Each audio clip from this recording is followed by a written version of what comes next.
My dad would always hand me the camera when we went on vacation or something like that. I grew up in Stillwater, Oklahoma, and went through that whole deal, liked to party too much, hang out, so didn't amount to too much. I was just kind of a bum and rolled around and had fun. Growing up, somebody always saddled my horse for me. Somebody always warmed my horse up, you know, and did all that kind of stuff. So when I started to do this, that was one of my things. I definitely don't want to be the last person to be like, oh, we're waiting on the damn photographer.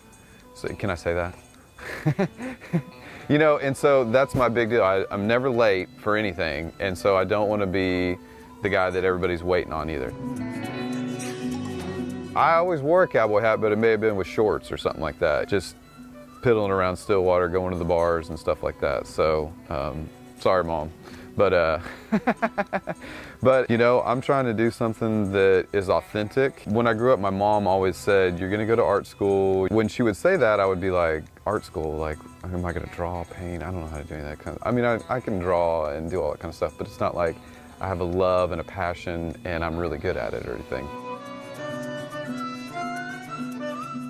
I'm already an eccentric kind of person anyways, so I'm sure I didn't blow anybody's socks off by being, I'm going to fashion school. I didn't really tell a whole lot of people, so I was completely involved with the school.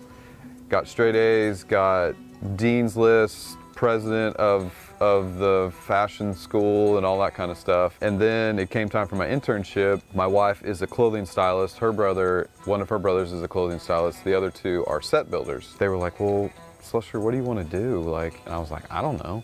And they were like, why don't you try photography? I didn't go to photography school. My mother-in-law gave me a book that she bought from her garage sale. So I read the book and then I applied it to what I was doing. Here's this photographer works all the time and this photographer works all the time in Dallas. And so I called the first one they said, worked for him for 3 years. He needed help doing hay and weed eating and mowing and feeding and doing all that kind of stuff. And I was like, shoot, I can do that all day long. I grew up doing that as a kid.